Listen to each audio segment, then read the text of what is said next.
잠시 후 NZYTV Y뉴스가 방송됩니다.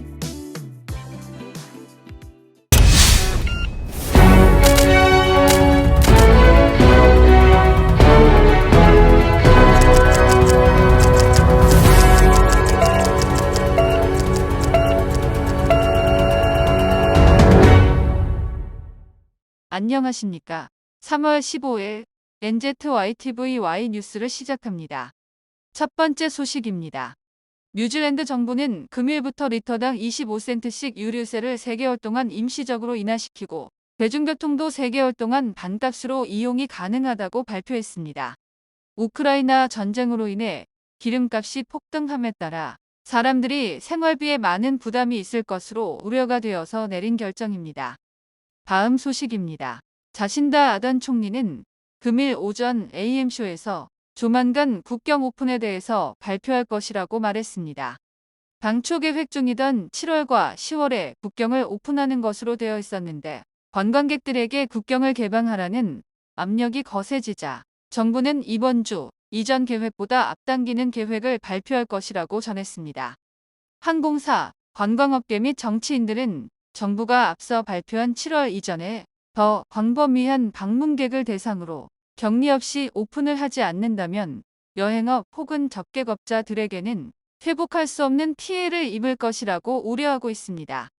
코로나 소식입니다. 우리가 코로나에 걸렸다가 격리가 끝날 즈음에 어떻게 할까요?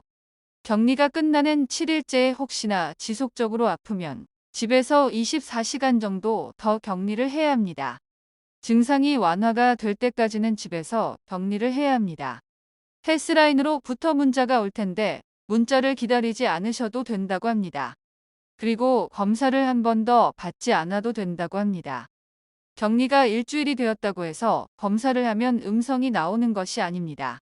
죽은 바이러스가 체내에서 완전히 빠져나가려면 3주가 걸린다고 합니다. 다음 소식입니다. 금일 15일 새벽 우크라이나 수도 키이우 중심부에서 3번의 폭발음이 들렸다고 AP통신은 전했습니다. 이 같은 상황은 4차 평화협상을 재개로 하기로 한 가운데 벌어졌습니다. 한편 BBC는 이날 새벽 5시 30분에 키이우 서부에서 최소 2번의 폭발이 있었다고 보도했습니다. 현지 매체인 우크라이나24는 벨라루스 방면에서 발사된 미사일 공격이라고 주장했습니다.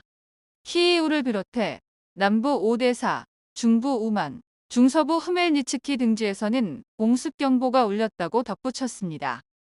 도시의 방어선이 속속 무너지고 있어 머지않아 러시아군의 탱크와 병력이 키이우 시내로 밀고 들어갈 가능성이 크다는 관측이 나오고 있습니다. 다음 소식입니다. 러시아가 우크라이나 전쟁으로 무기들을 다 소진하자 중국으로 도움을 청했다고 연합뉴스는 전했습니다. 이에 중국이 러시아의 군사적, 경제적 지원을 할 의향이 있다는 신호를 보내면서 우크라이나 전쟁이 미중 간 긴장 상태로 확전될 조짐을 보이고 있습니다. 한국 뉴스입니다. 우크라이나 전쟁의 의용군으로 출국한 이근 전 대위가 외교부의 고발로 인하여 경찰은 이근 전 대위 우크라이나 입국에 관련된 내용으로 조사에 착수했다고 합니다. 서울경찰청은 여권법 위반 혐의를 두고 이 전 대위를 입건하여 조사하고 있습니다. 경찰 관계자는 이 전 대위에게 귀국해 조사를 받으라고 수차례 요청했지만 답변이 없다고 말했습니다. 북한의 대외 선전용 매체인 메아리는 15일 미국과 남조선 군부의 무모한 북침 전 정책동이 더욱 노골화되고 있다면서 남조선 군부와 미국이 특별상설군사위원회라는 것을 벌려놓고 새로운 북침 작전 계획을 작성했다라고 밝혔습니다. 또한 메아리는 모든 전쟁 계획이 우리 공화국의 선제 타격을 기정사실화하고 끊임없이 수정 보완해왔다는 것을 누구나 안다고 주장했다. 반면 한미 정보당국은 북한이 평양 순안공항 일대에서 이동식 발사대를 이용해 장거리 미사일인 ICBM을 발사하는 정황을 포악하고 감시하고 있다고 말했습니다. 이상 NZYTV Y뉴스였습니다. 시청해주신 여러분 감사합니다. 좋아요와 구독은 뉴스를 만드는 데에 커다란 힘이 됩니다.